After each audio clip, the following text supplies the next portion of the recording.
Good morning students. Last video में हमने ये बताया था magnetic field due to solenoid and magnetic field due to toroid. उससे पहले भी हमने ये बता चुका है कि किसी भी करंट कैरिंग वायर के लिए उसके सराउंडिंग में मैग्नेटिक फील्ड का फॉर्मूला क्या होता है। एक बार रिवाइज कर लीजिएगा। और आज बात कर रहे हैं कि जब किसी करंट कैरिंग मैग्नेटिक फील्ड को जब किसी करंट कैरिंग कंडक्टर को किसी यूनिफॉर्म मैग्नेटिक फील्ड में रखने पे फोर्स क्या लगता है। तो क्या टॉपिक रहेगा मेरा आज का, magnetic force on a current carrying wire और conductor placed in a uniform magnetic field भी कह सकते हो। तो हमने माना कि ये जो मेरा क्रॉस पॉइंट है यह इनटू द पेपर को रिप्रेजेंट कर रहा है। इनटू द पेपर कहने का मतलब होता है पेपर के अंदर की तरफ। तो यह मेरा मैग्नेटिक फील्ड का डायरेक्शन है। यह क्या है, क्रॉस मैग्नेटिक फील्ड का डायरेक्शन है। और इसमें एक कंडक्टर लिए जिसमें करंट फ्लो हो रहा है लेफ़्ट टू राइट। करंट किधर फ्लो हो रहा है, लेफ़्ट टू राइट।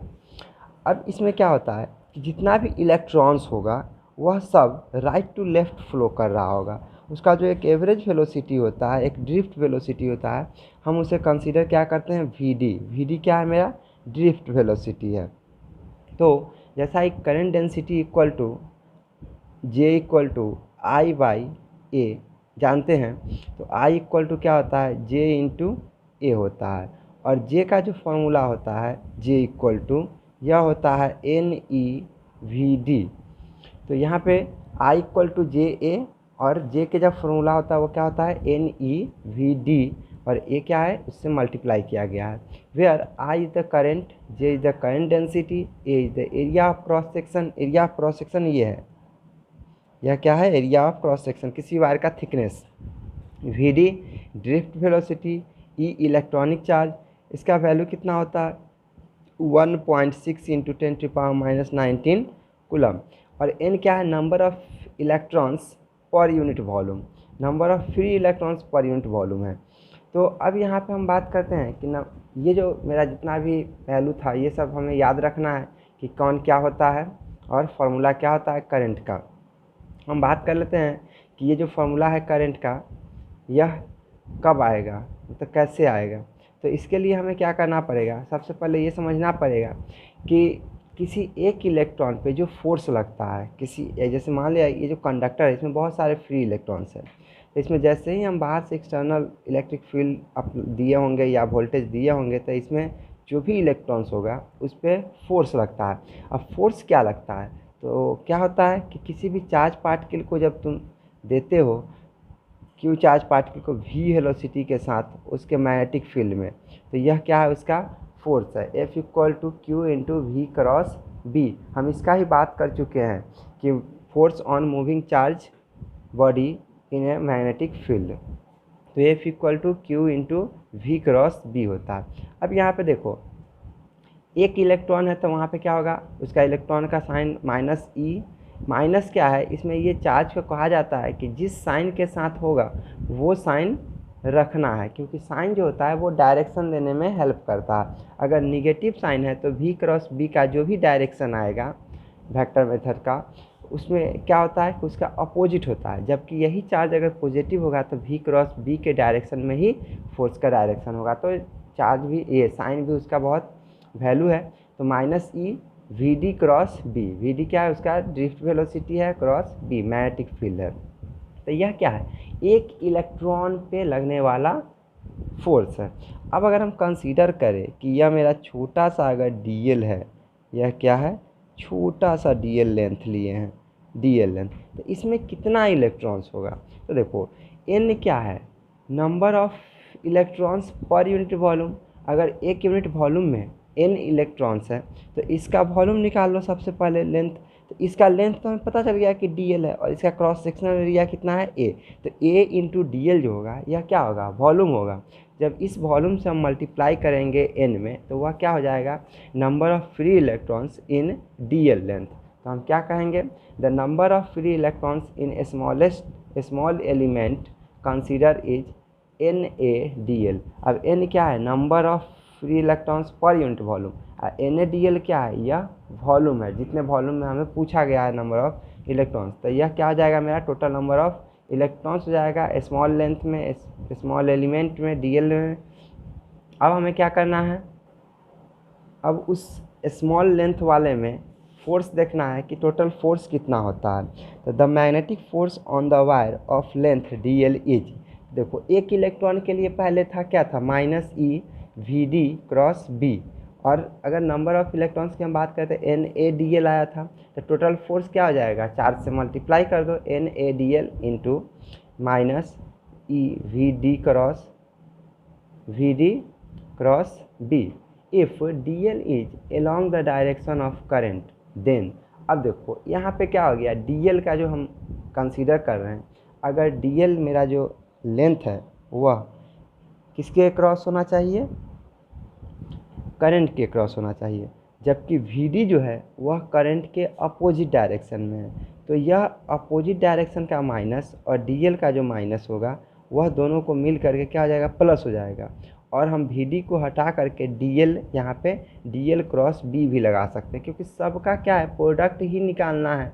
लेकिन डी एल क्या है, अगर एलोंग द करंट होता है, जबकि वी डी क्या है, निगेटिव ऑफ द करंट है, मतलब अपोजिट टू द करंट है, तो इसका माइनस और इसका माइनस मिल करके क्या हो जाएगा, प्लस हो जाएगा।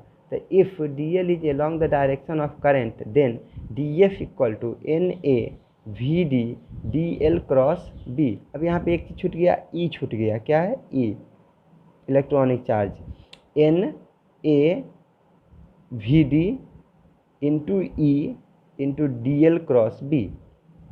अब ये चीज़ याद करो क्या था, n A we d e, यह था करंट, तो डी एफ इक्वल टू क्या हो जाएगा, I D L cross B.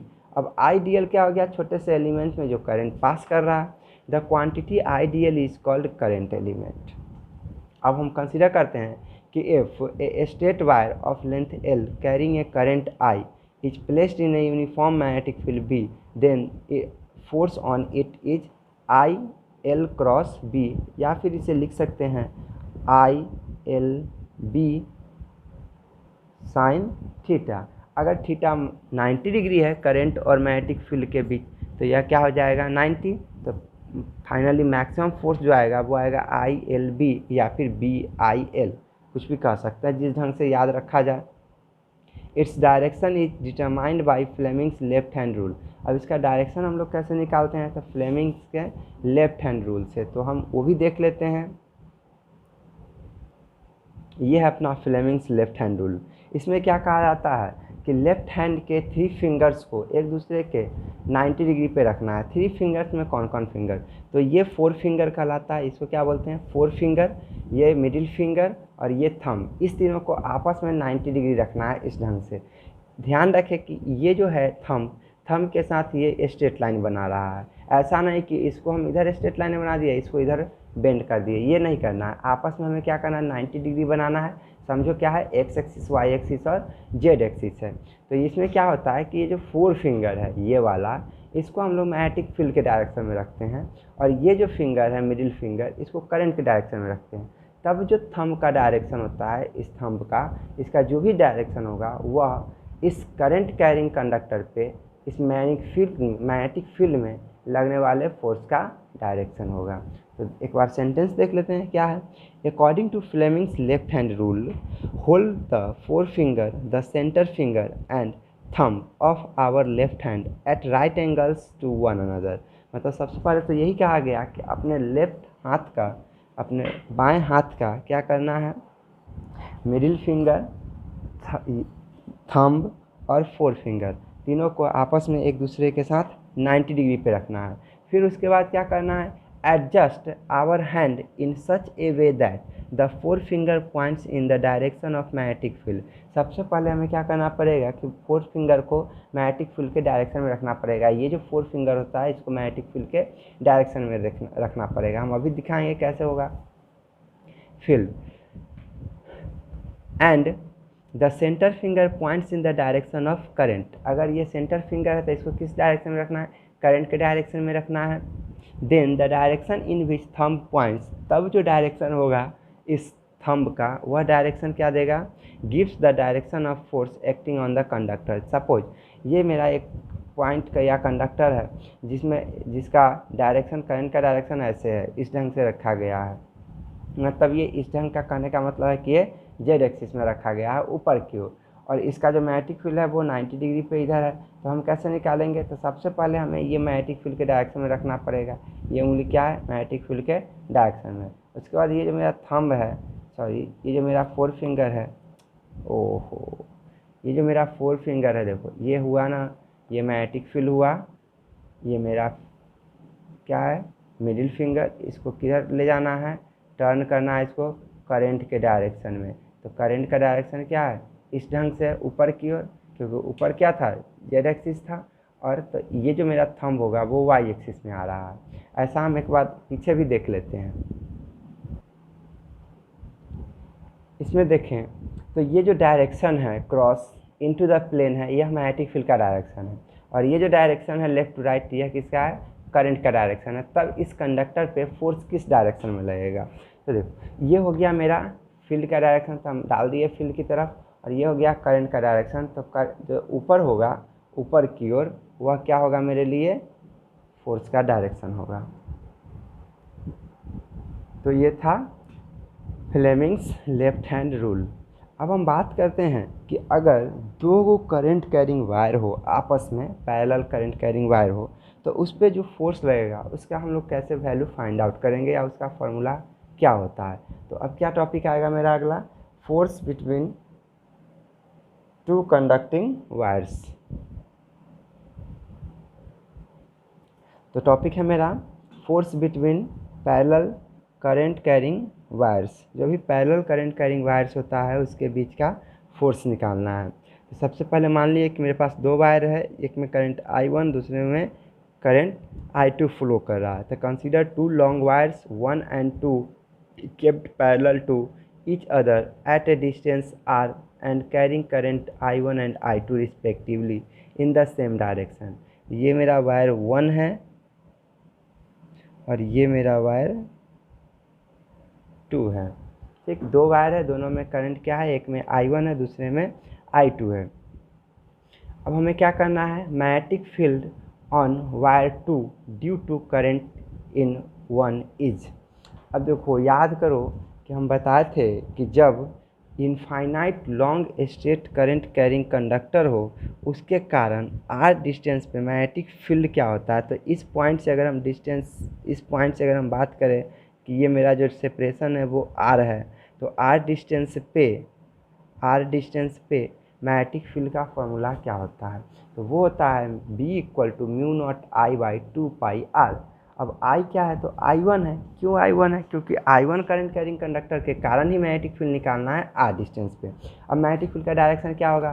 तो थंब जो होता है, ये मेरा राइट हैंड का थंब जो है यह करंट के डायरेक्शन होता है। फिर जो मेरा ये बाकी 4 फिंगर्स जिस डायरेक्शन में बेंड करेगा वह मेरे लिए क्या हो जाएगा? मैग्नेटिक फील्ड का डायरेक्शन होगा। तो यहाँ पे जिस पॉइंट पे जा रहा है वह इनटू द प्लेन है, इसलिए यहाँ का जो मैग्नेटिक फील्ड होगा वो क्या होगा? क्रॉस करके हम रिप्रेजेंट कर दिए। इस वायर के पास लगने वाले मैग्नेटिक फील्ड का जो डायरेक्शन होगा वह क्या होगा? इनटू द प्लेन होगा, और मैग्नेटिक फील्ड का जो अमाउंट होगा वो होगा μ0I1/2πr। अब देखो, अब इस वायर ने क्या किया कि इसके पास मैग्नेटिक फील्ड जनरेट किया, और इस मैग्नेटिक फील्ड में सेकेंड वायर जो है वह जिसमें करंट I2 फ्लो कर रहा है वह रखा हुआ है। इसका मतलब है कि ये कैसा टॉपिक बन गया? ये टॉपिक बन गया कि करंट कैरिंग कंडक्टर पे लगने वाले फोर्स निकालो जबकि मैग्नेटिक फील्ड दिया हुआ है। तो अब क्या करना है? Magnetic force on a small element DL of wire 2 due to this magnetic field is. अब इसी मैग्नेटिक फील्ड के कारण वायर 2 का छोटे से लेंथ के लिए, लेंथ जो लेना है वो छोटा सा लेंथ लेना है, तो हमने DL लेंथ कंसीडर किया। तो फोर्स क्या हो जाएगा जब DL लेंथ कंसीडर किया? तो अभी पीछे देखे थे IL×B होता है, तो अब यहाँ पे क्या हो जाएगा? L जो है वो छोटा सा एलिमेंट है, DL है, जबकि I इसमें फ्लो होने वाले करंट का वैल्यू क्या है? तो I2 है। तो हम बात कर लेते हैं उस फोर्स का, स्मॉल फोर्स का DF का। तो small force DF = I2 into DL×B होगा, जबकि ये क्या है? IL×B का फॉर्मूला है। तो क्या हो जाएगा, एल क्रॉस बी को जैसे ही तोड़ते हैं तो क्या हो जाएगा, D F equal to I two D L into B sine 90। Sine 90 क्यों हुआ, क्योंकि हम वायर 2 पे देखें कि मैग्नेटिक फील्ड जो है, वायर जो है वो ऐसे रखा हुआ है ऊपर की तरफ, जबकि magnetic field into the plane है, तो दोनों के बीच कितना डिग्री का है, 90 डिग्री का एंगल बन रहा है। तो डी एफ इक्वल टू क्या हो जाएगा, I two D L into B. अब हमें क्या करना है, बी का वैल्यू पुट कर देना है। तो D F equal to I two D L into B equal to mu naught into I one by 2 pi R. Finally क्या हो जाएगा कि mu naught into I one I two by 2 pi R into D L. D L क्या है, small length है। अब length जितना बड़ा होगा फोर्स उस पर उतना ही बड़ा लगेगा।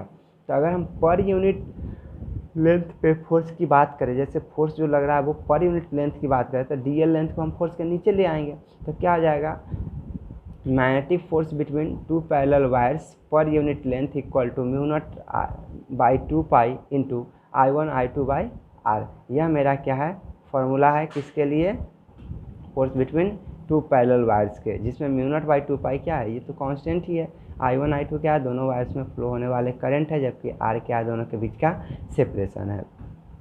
अब क्या है, तो this is the force per unit length of wire 2 due to wire 1। अब direction of this force is along the d L cross B. अब direction of this force is along the d L cross B. अब d L cross B जो होगा और towards the wire 1। अब ये कैसे निकालेंगे, तो डी एल क्रॉस बी कैसे निकलेगा, तो डी एल जो है वो देखो ऐसे है, ऊपर की ओर है, मतलब जो आई टू वायर में करंट जो है वो ऊपर की ओर है, जबकि मैग्नेटिक फील्ड में जो है डायरेक्शन का वो क्या है, अंदर की ओर है। जब ये डी एल क्रॉस करेंगे बी के साथ, तो ये जो डायरेक्शन देगा वह क्या देगा, मैग्नेटिक फोर्स का डायरेक्शन देगा। तो इसमें हमें ये बात समझ में आया कि same force acts on wire 1 due to wire 2। अगर वायर 2 भी वायर 1 पे फोर्स लगाता है तो वो भी क्या होता है, सेम फोर्स होता है, उतना ही अमाउंट का फोर्स होता है। The wires attract each other if their current in the wires flowing in the same direction. जब दोनों वायर्स में अगर सेम डायरेक्शन में करंट फ्लो हो रहा होगा तो ये इसके तरफ और ये इसके तरफ जाना चाहेगा, मतलब अट्रैक्टिव फोर्स लगता है। And repel if current are in opposite direction. अगर एक का करंट ऊपर की तरफ, दूसरे का करंट नीचे की तरफ, तो ऐसे में क्या होता है, एक पे फोर्स बाहर इस तरफ, दूसरे का फोर्स इस तरफ, तो यहाँ पे क्या हो जाता है, रिपल्सन हो जाता है। तो अट्रैक्टिव फोर्स कब होता है, जब दोनों वायर्स में करंट का डायरेक्शन जो हो वो पैरेलल हो, 0 डिग्री पे हो। जब एंटी पैरेलल होता है या 180 डिग्री पे, तो दोनों वायर्स के बीच जो फोर्स लगता है वह क्या होता है, रिपल्सिव फोर्स होता है। तो इतना समझ में आया, थैंक यू।